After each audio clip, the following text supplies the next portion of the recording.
Yu-Gi-Oh! Is a trading card game. With so many decks to choose from, players have lots of choices. From structure decks to constructing your own decks, players try to take their deck to the top. With so many options, how do you decide? In this series, we shall be starting from 3 of the Fire King structure decks that give a powerful fire-based archetype that has lots of destructive capabilities.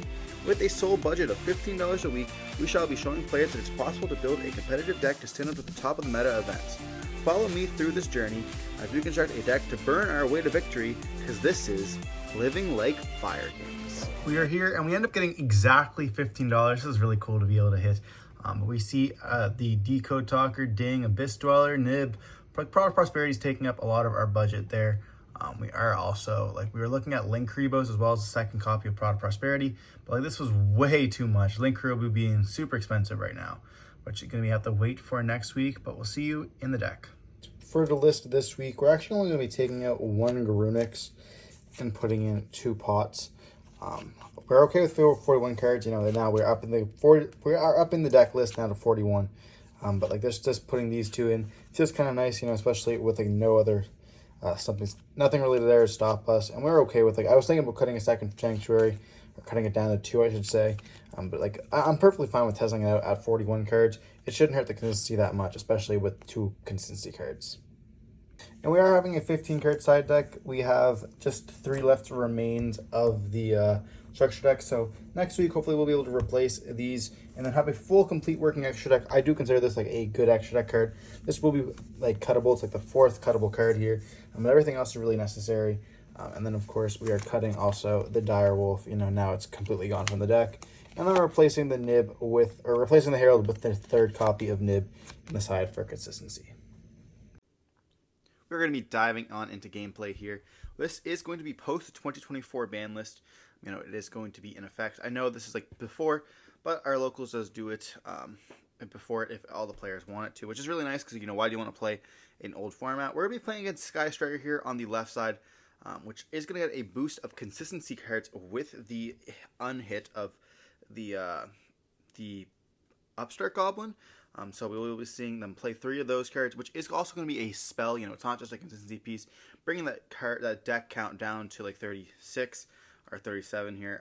But you know, it will also count as a spell card. So let's say they open up multiple of the Upstart Goblin, or they draw into them. It's essentially just a free spell in the graveyard, which can come up early game very nicely. But it also ends up losing to Droll and Lockbird, which is kind of unfortunate. The deck that doesn't really lose to Droll and Lockbird a lot. You know, I guess they do have Shizuku as well as Engage, which can let them search. So they have multiple cards that do let them play into it. But we're going to be going first here, which is very nice. We're going to be normal summoning out the Arvada. This is the first time that our opponent has played against Fire Kings. So definitely going to be a little bit of a tough ride here. The deck is still fairly new. A lot of people just returned because of school breaks or because of work getting slower, or they're off and stuff like that. When we see us activate the Sky Island here, activating the effect, and we're going to be sending the Garunix to the graveyard here, most likely searching for a Kieran. We did normal summon the Arvada to start off, so we will be having a monster negate whenever we need to, which can be very nice.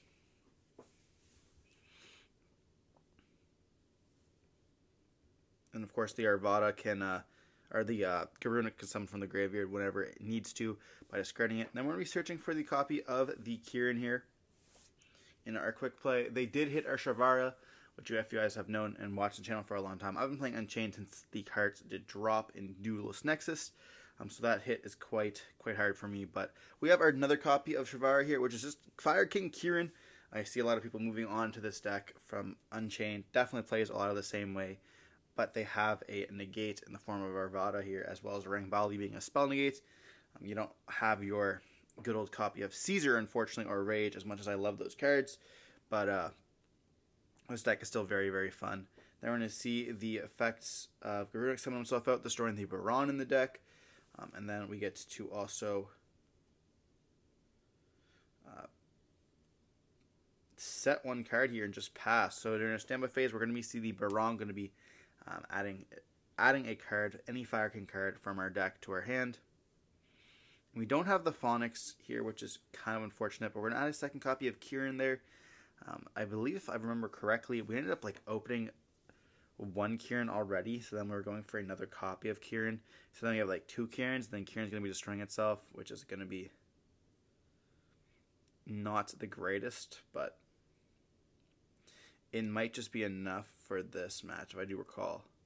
They do have Ash Blossom in their hand, which can be problematic. They could have hit the Baron there. They're going to be normal summoning out a copy of Ray here. And they do have Nib as well. But that copy of Ash and Nib won't... I mean, Ash is really good against us. They could have stopped the Baron to search here. But like that Nib is not going to be effective at all here. They're going to go into a copy of a Hayate here, trying to dump from the deck when it declares an attack, which gives them access to the spells, because I don't know if they have any spells, but when we see a Kieran going to be activated there, they have one spell in the hand and a trap card. We're going to be done destroying the Kieran, and then Kieran can summon another copy of, let's say, the Arvada out from the graveyard there, which will be nice, and destroy a card on the field, which will be the copy of the Hayate, and then we're going to be seeing the effect of Ray going to be able to activate there. And then we can activate the effect of Arvada if we want to. We're going to attempt to activate the effect of Arvada. But it looks like it's going to get hit with an Imperm there. So having Imperm, Ash, Nib, it can be quite beneficial, to say the least, I should say. Then we're going to see them go for another copy of Hayate. Then they're going to attempt to attack. We're going to be hitting it with an Imperm there. And then also Hornet Drone does their spell. And that's not really going to do very much for them at all.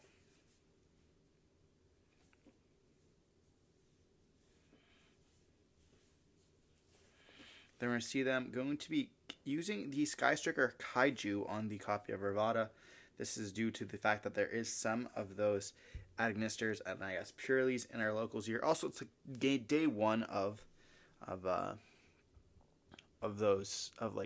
new ban list. So you kind of want to be testing around and see what works for you. I guess playing one of these Skystriker cards is not that bad. You know, it's always searchable as well. I don't think I'd definitely main it myself, but I understand, you know, siding it. They're going to go leaving one in the graveyard there, or setting one card, I should say, and then linking off into Shizuku.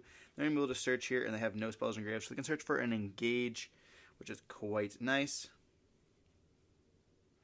We're going to attempt to activate the Sky King Island when it comes back to our turn here. They're going to hit it with a copy of Ash Blossom, which is very fair. Definitely an amazing hit to be saving your Ash Blossom for.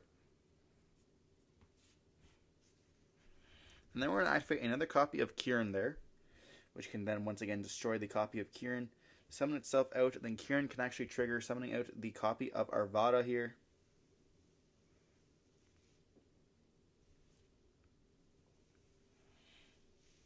Another thing we could have done is we could have actually gone and destroyed the Garunix, and then we could have overlaid into the copy of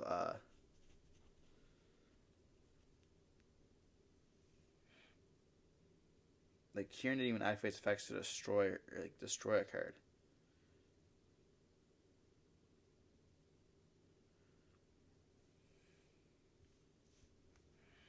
Because like Kieran destroyed and then summoned, but we should destroy a card on the field. They're going to go for the copy of the Garunix there, the Mega Chicken.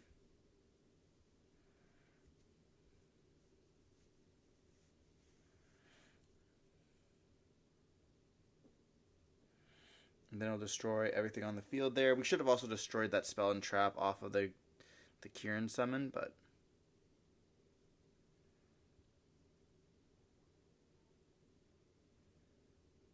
then we're going to be seeing the Arvada summon out the Garunix.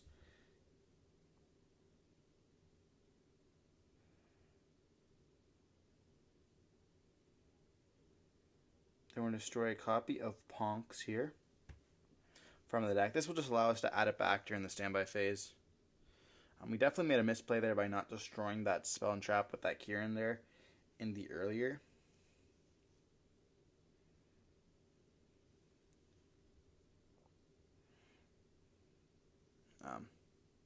Yeah, then I chain the copy of Widow Anchor, and they're like, oh wait, I can chain Ray to that. Yeah, because you can go chain link 1 Widow Anchor. Chain link 1 is obviously going to be the Garunix. Chain link 2 would be the Widow Anchor. Chain link 2 could be the Array here, and then chain link 3 could be the Widow Anchor, because you tribute for cost. But they're just going to let it go through here.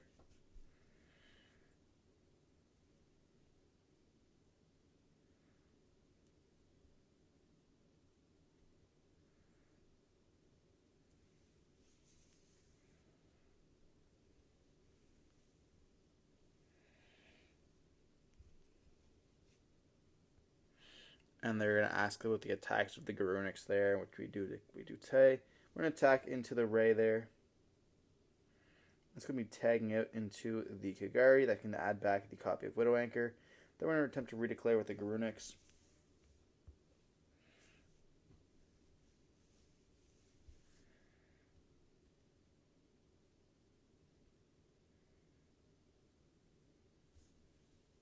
Then we're going to declare with the Mega Chicken Garunix here, which is at 35, which is quite beefy. But I don't think we have anything else that we can essentially do there for game. And then during the standby phase, we're going to be getting that Ponix back. They draw into a copy of... I actually don't even know which one they draw into there. But they have Engage in hand. I do know this. They have Nib, Engage, Widow Anchor, and then another card, which is maybe... oh, it's a Veiler there. Okay.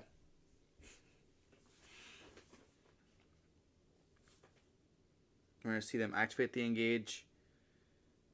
And that's going to be good here. And search for the Hornet drones. So they do now have access to a monster. And that will also let them have the opportunity to go for the Kagari, which can then add back Engage.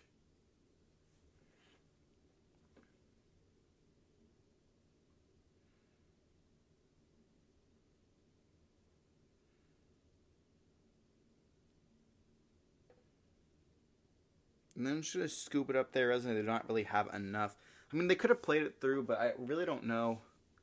Like, with the Ponks add back, or with being able to summon it next turn, they definitely weren't in the best position there. And then, of course, we reveal the Sanctuary there, letting them know. If you've never read these cards, it definitely is kind of problematic, especially when it looks like a lot, you know, having that Garunix, being able to summon back turn after turn after turn every time a card is destroyed. And I think we went through 3 of the Kirans there as well. So our grind game was very limited in the long run, but we still had lots of power that we could be able to use early at any point that we needed to. Huge amount of misplay with not popping that back row though.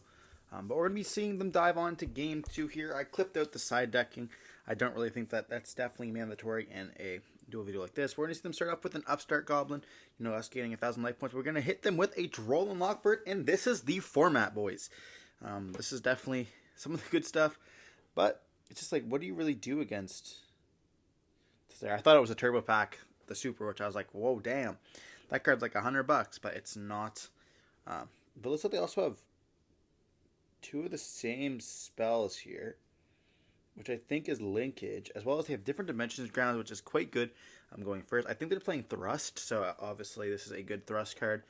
When you're going first, you know, being able to hit like Tier, Unchained. Oh wait, Unchained's kind of gone now. So, but like it's good against Tier. It's good against the Fire King deck. It's good against a bunch of different decks as well. But they're only seeing a normal summon out of a Veiler here. This kind of indicates to me that they have the linkage in the hand. So needing a card to destroy on the field there,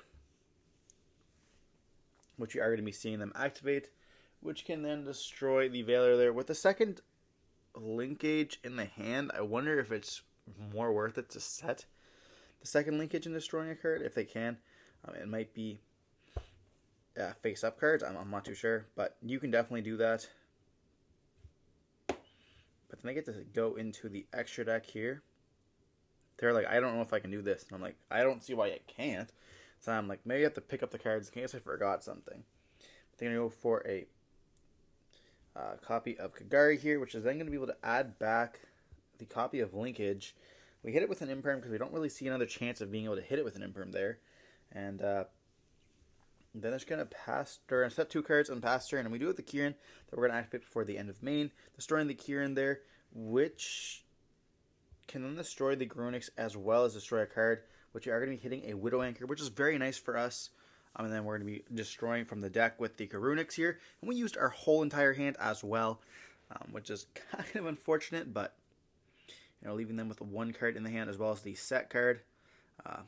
And then we're going to get hit with Ash Blossom during the standby phase here on Varan, which is good. You know, being able to stop any Fire King search is quite problematic. Then we're going to go for the Grunix. It's going to activate its effects here. Going to be destroying the Kagari here. And they don't have Array. So then we're going to be thinking if we want to do anything there. We're going to be chaining the effect of Kieran onto the different dimensions grounds, and then that's going to be able to activate its effects to bring out the, copy of Garunix will be activating its effect, being able to bring out the Kieran as well as the Garunix there, which can then activate its effects.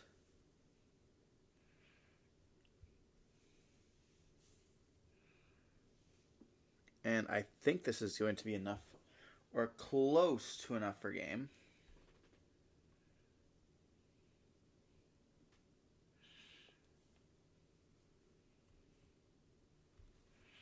And we are going to be sending the ring Bali there. So we have like 24 plus 24 plus 27 plus 9, which, yeah, that definitely is game there. And we see an OTK with the deck, but obviously, definitely having 2 Kierans is quite good. But that's going to be a game 1 for us, or I guess match 1 for us here in the bags.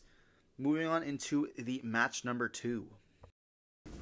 This time here, we are going to be playing against the mirror match, actually. This is going to be round 2. We did cut out round 3 in this tournament. I think that I only really want to show off, essentially just like 2 rounds out of the 3 or the 4 that we are playing. This was a 4-round tournament. We ended up losing the next one, and then we ended up winning the one after this. So I guess it's kind of, we ended up doing pretty good there. I didn't want to feature the last one, the next one that after this was pretty much of a sweep. So you guys definitely don't want to be seeing that. A lot of times you get hit with like Labyrinth and you just lose so easily. And then of course we have I guess the Labyrinth match isn't that bad, but they hit us with like Skill Drain and then a bunch of other cards, and they also had Deck Devastation, which hurt our spells, which was rough. Or I guess not Deck Devastation, but EEV really hurt. But we're going to be going first, starting off with an Nadir Servant, which is going to be sending the Garua from the extra deck, and that's going to let us search for a Maximus and then draw a card here. But this is a mirror match. I want to mention that this guy's playing the full power Sinful Spoil stuff as well, which is a good example of what I want to be showing this off on the channel. I want to show off the difference of the decks. But he's not playing the Snake Eye stuff, I believe. And then we're going to be activating the effects there. We're going to be banishing or stunning 2 here. And we do see a few synchros. We're going to be seeing a Baron, as well as the Whale here, which is an amazing Maximus target because of the fact that when a Link 3 is popped, like a Heat Soul or something else, when it's destroyed, it'll be able to banish and then summon itself back out. So having like versatile in the graveyard is pretty nice. We do get that draw one off the Garua, and we draw into a copy of the Garunix, and then we get to activate the effect of the Sanctuary. And this reminds me, I think that in this one we draw into Garunix, and then in my last match as well I drew into Garunix. So that's like twice going Garua, drawing into it, and then having a search. So I definitely thinking I want to be adding a copy of whatever its name is, DD Crow, into the deck, because of the fact that this, not that it loses to that, but I want to be able to search for something if I already have like a Garunix in the hand, as well as this also does kind of bait hand traps, which is really cool, especially if you already have the Garunix in the hand there. Then you can search for additional target rather than having the double copies of the Phonics, which can summon himself out from the hand as well, which I tend to forget about. We're going to be seeing the Garunix can be destroying the Baron, and then we're going to be able to set 2 cards with Sky Island, or I always say Sky Island, man. Sanctuary, as well as a Fire King Island there. And then during the standby phase, Baron's going to be adding us a card here. And our opponent does have Nib, but they're going to start off by summoning a Fenrir, which is why they're also playing the Baron, which I should have known. Fenrir is an amazing card for this deck, though. We are going to be seeing the Skyburn, going to activate its effects, destroying the Fenrir as well as the Garunix. So summon out the copy of the Monkey, go to Rang Bali, and I want to do this so that I wouldn't have to deal with a Fenrir. Fenrir is a quite powerful card that can essentially destroy and banish some of our cards very quickly. And not knowing 100% what he's playing at the time, but when he's normal summons out the Garunix here, this is I had to be careful because destroying his stuff is never really good. So like I did make the right call by destroying the Fenrir, but now I have to play very differently here, which we see them searching for the Skyburn as well, which is very nice. But there are moments where Skyburn can come into clutch against a Sky, I guess not a Sky King, but a Fire King, Fire King mirror match. But then they are down on a card, which is going to be problematic. But they have to, like, I don't want to say bait out, but kind of bait out the Rangbali there, which we are going to be seeing them do by activating the Skyburn, targeting the Rangbali there, which we are pretty much now forced to negate or else it's going to get destroyed. So it's like essentially, do I want to destroy another card in the hand to let that resolve, as well as letting them destroy a card of the field. And if they destroy a card of the field and they have like their copy of Garunix, then it will trigger, or if they have a copy of like the Rangbali, it'll trigger, and like, or even another copy of Phonix or a Baron. So I decided I think I want to be just negating it by destroying the Phonix here, and then we could see the Garunix going to activate its effect, summoning itself back out, activating the effect there, dumping or destroying from the deck, which can destroy the Elephant, and then Elephant can actually reborn out the Baron. And at this point, I'm not playing around Nib, which I should be playing around, but I think we also have a copy of Kieran in the hand as well. We see them going to activate the Sanctuary, which gives them the copy of Fire King Island on the field. And we also have a Prosperity in the hand.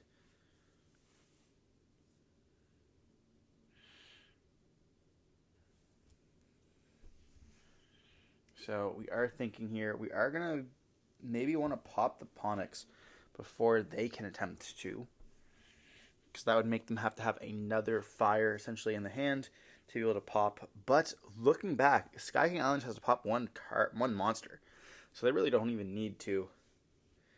We're going to go Circle on the Baron to go for a copy of Arvada here. And this is going to allow us to have a monster negate, so hoping that they go Sky King Island to destroy and then search for the Garunix. And then we can end up negating the Garunix, which would be very nice. We're seeing them activate a Prosperity digging here. And this might have been what we should have done like prior, I suppose. Like we should have let them actually activate it first. We're going to be seeing a Nib, Ash, Diabellstar, a Garunix, as well as a Kieran, I think. Which definitely the play is, in this case, you definitely want to pick up that copy of Kieran. Because Kieran is going to be a quick effect to essentially dodge. Whereas like they don't know what our last cards in hand is, so we could have maybe like something sneaky like a Kieran of ourselves. But they're in a great position here. We've burned through a lot of our resources. But, you know, we will have the Phonix add back, as well as the Baron going to be able to search. But they have access to Hita, and it's like this is something that I think is extremely underrated, is Hita in this matchup. Because you're able to take, like, a Baron before they have it, like, next turn. If they do, like, their stuff during your own turn, or if they're same with a Ponx. I mean, being able to take it and then also get the effect, you know, potentially. It's pretty crazy. Then we're going to see them activate the effect there. It's going to be destroying.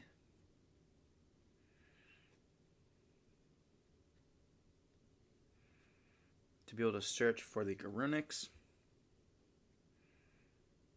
Then we're going to see the Garunix effect going to activate, as well as the Kieran.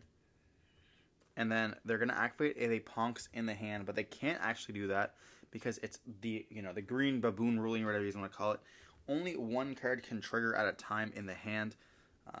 So it's important to note. So only the Garunix can unfortunately activate, or the Phonix can activate, depending on which one he wants here. But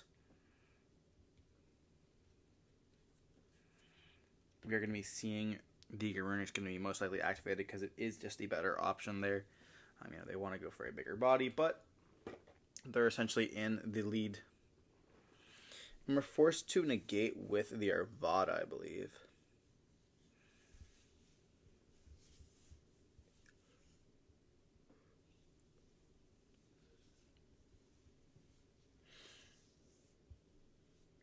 which is going to destroy the Rangbali.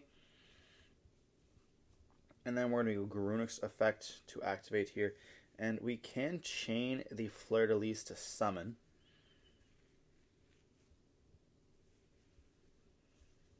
And that will be negating the copy of Garunix.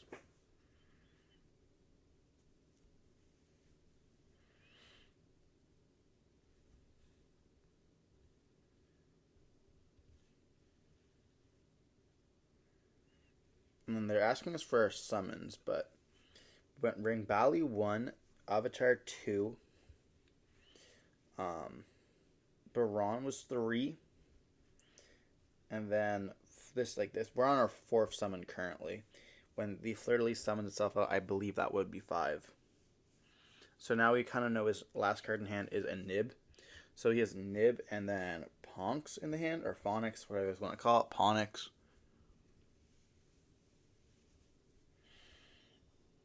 But they do have lots of options that they can do.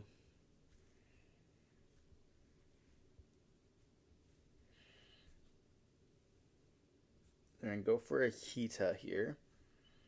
Hita can then take our copy of the Baron that has triggered, or has, not triggered, but wants to essentially trigger there.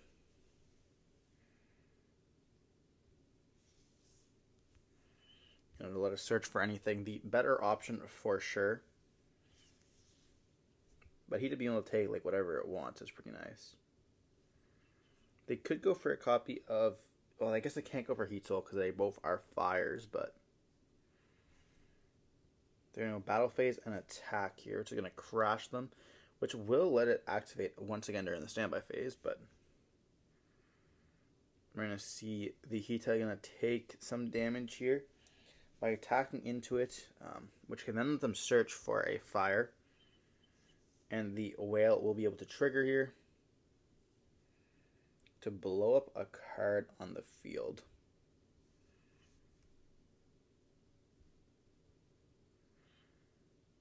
I do have to actually read that card. I always forget that this thing is in existence. The Amphibious Swamp Ship Emperor Whale. So we see if a Link 3 or lower monster is destroyed by battle or by card effects with cards in your grave, you can banish a card and destroy one card on the field. So we probably should be destroying the Sanctuary in this case, but we are going to be protecting with the Sanctuary because he's going to target the Fire King Island. And we should destroy the Garunix there because we know he has Nib in the hand. And we want to keep as many cards on the field as possible, or in the hand as possible there. We know he has the Phonix, but he's going to also special something out because of the fact that it was destroyed.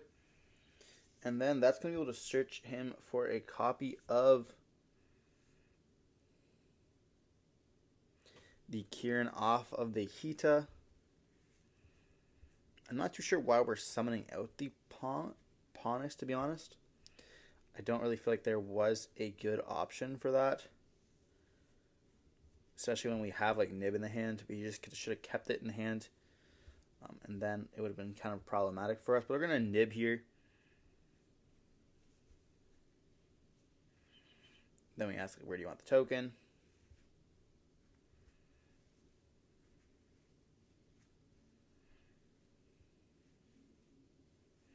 And then we're going to see them try to go into the copy of Typhon. But we haven't even touched the extra deck yet, so they can't do that.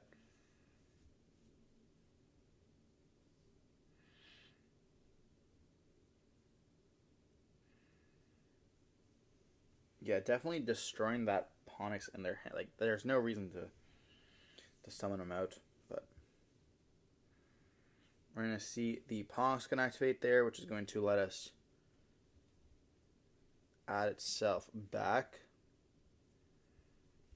And then we're going to activate our own copy of Kieran, destroying the Kieran, summon himself out. Then we can activate the effect of Kieran as well as the Garunix. And they see they're going to scoop it up there. Realizing that it's a little bit too late.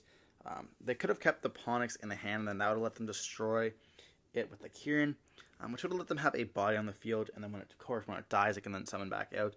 They also had a Garunix in the grave, if I do recall, so that would have also been able to summon there. And then they had Sanctuary, they could have gone into a rank 8 to then blow up our field. So they definitely had a little bit of a misplay there. But, you know, you live, you learn. I'm not too sure why they summon out the Ponix on that summon. Like, there's really no reason to. Maybe they forgot to, like, attack into something. But at that point, just keep it in your hand, especially if you've already searched. But I guess moving on to game 2 here. We are going to be seeing the DD Crows in the side deck. That is a very good card against this matchup. You know, being able to hit a Ponix or a copy of Baron if they go for the standard combo can be quite brutaling. Or even hitting like double Garunix. If you hit the double Garunix or even like a Flamberge in the full version, it is quite good. Which I think is cool how we saw like the Dogmatica package as well as like the Snake Eye package is cool because we swapped out. Like before it was like, oh, well, you still need Dogmatic package sucks because you still need your normal summon for a Ponix. But like if you go for the Snake Eye Ash combo, you still have to use your normal on Ponix. So like essentially the same thing. There is a lot less recursion as well with the Dogmatica stuff. But for a, you know, it was what, $15 budget? That is 100% worth it there. With the flexibility of also being able to play like Endears and the Dogmatica Ecclesia, which can actually give you access to a copy of Abyss Dweller as well, which is very nice. You know, itself being a level 4.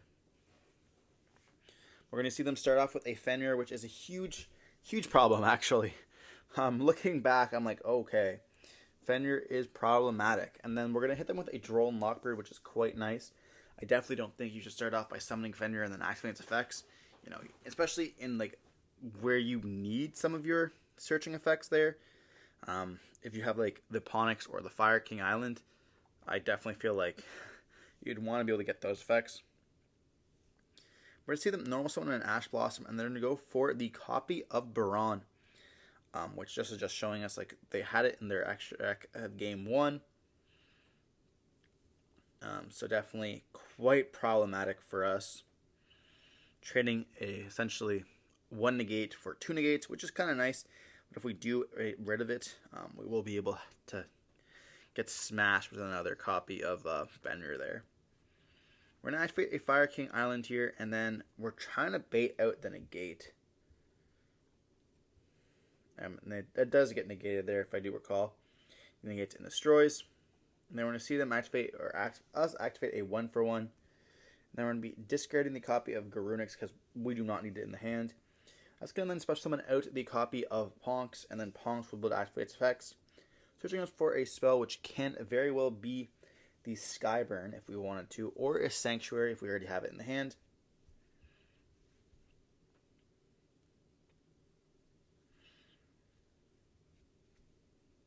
Could you imagine if Ponix was not once per turn?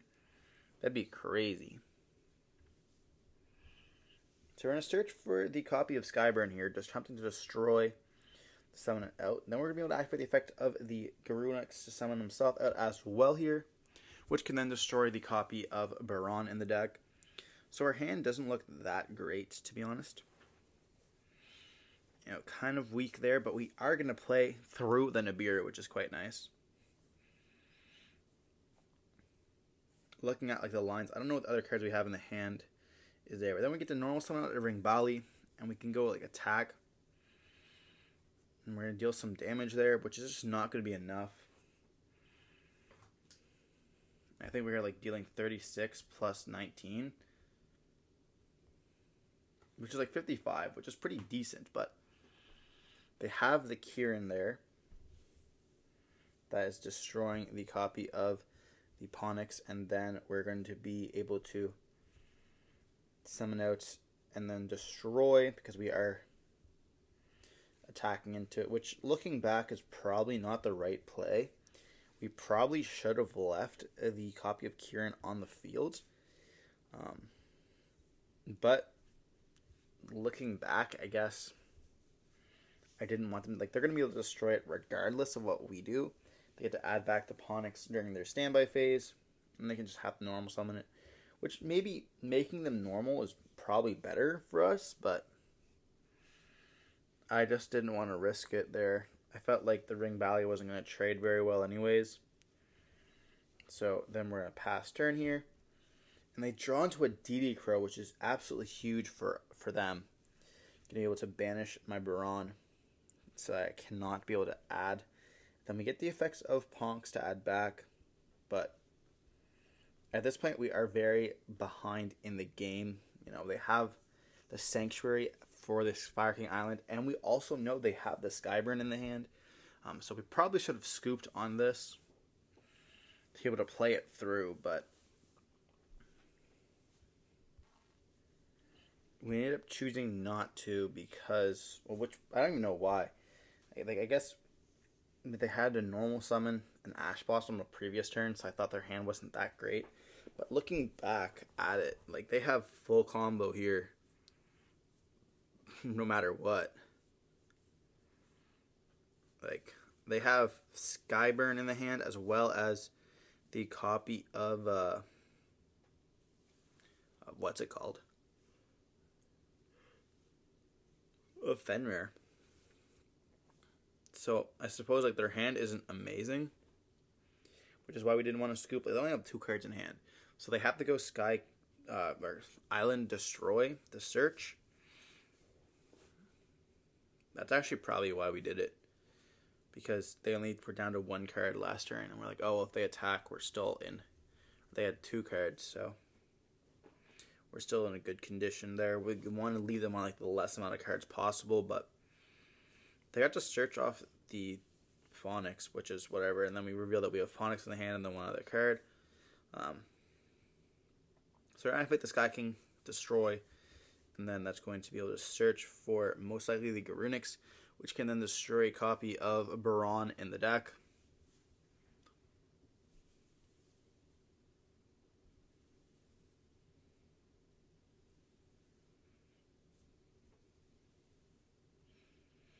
The Garunix is definitely the play there for sure. Now we do have the Droll, but the Droll is so weak here.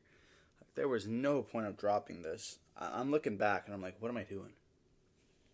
Why would I drop it here? There's like no possible way they can search anything else. But what else do we save it for? Do we just save it for like pretending to have another card in the hand? Do we pretend like to be able to destroy it to search off of the island?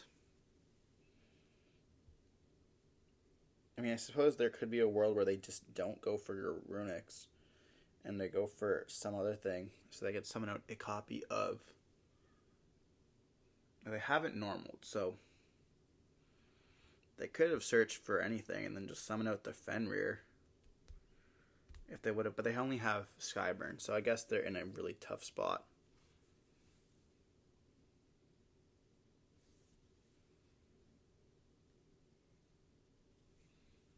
So then we're see Skyburn destroy, which is fine, and then they can summon with the Fenrir and then be able to attack directly, which is quite good. We don't have any cards on the field, so they can't banish it, but then they're going to go standby phase. That's going to be allowing them to search and add back. You know, we could have summoned out the copy of Ponix on our Garunix Destruction, but that would let them be able to banish it face down for people who are asking, so that's why we didn't do it. We are going to add Fleeting Prosperity for the first time, banishing 6. That's going to let us add the Kieran here. And dealing with this copy of Fenrir will be problematic. We are going to be seeing a normal summon with the Ponix, which can let us search here. And I believe we are on another copy of Skyburn, which will help us out, but we have to be able to play through this Fenrir. They're going to go Kieran themselves, which I'm not sure why. And then we're going to search for our circle. So now we have essentially 2 ways to play around the Fenrir, which is why I ended up searching it here, because if they do activate the effect, I guess they do have the Garunix in the graveyard as well, which can then let them summon out the level 8, which is why they go for the Kieran line.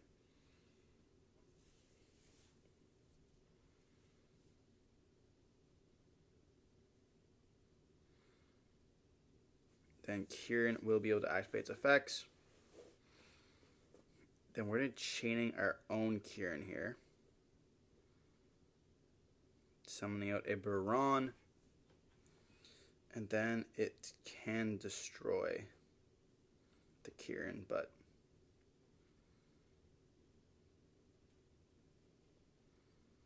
like we are in an actual like, a really good spot. Like it looks like a bad spot, which it is. It is in retrospect a bad spot, but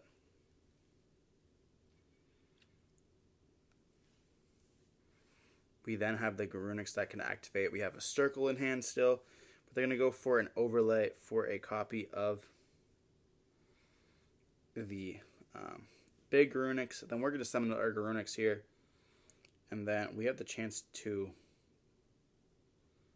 summon out Ring Bali as well and destroy the copy of Garunix because we are being summoning off the Kieran here, which we could have gone for the Fenrir, but we're going to be able to dodge Fenrir there, so we don't really care. But like we could have, I don't know. Like looking back, did I care about my board being wiped? I had Sky Island in the graveyard, so I probably should have destroyed the copy of Fenrir and then let that blow up the field. Protect it with Sky Island. But they're going to be able to summon out stuff regardless. So then I guess here when we see them summon out their 2 bodies.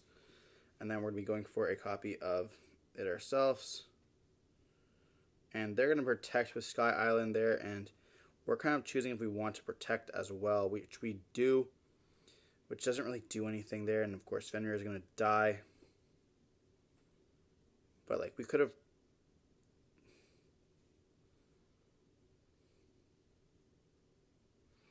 yeah. So we're going to see them protect, which is fine. But like we should definitely be playing Zeus. I need to get myself a Zeus for this exact reason. I wasn't even thinking about this, but like looking back, holy. And then we realized like we're running low on time, so we ended up scooping it up, which we will be going in a time into this next round, which I'll be telling you guys here. So we end up tying this one, and then we lose the next one, and then we win the one after that. So we ended up with a 2-1-1 record, which is pretty decent. You know, we are playing budget, so this is the first time we are not being in the top 3. I know the first time we ended up getting like 3rd, and then the second time we ended up getting 1st, which is really, really awesome for the deck. But now as more people are playing it, you know, we are getting, you know, worse. I think we got like 5th, which is all right. You know, we are playing budget, but definitely going to be needing a step up for the next time. But unfortunately, it doesn't look like we can afford too much with this budget. Cards are getting expensive, especially with the ban list changing.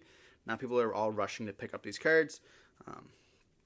And then, like, you know, the card prices will be sky high.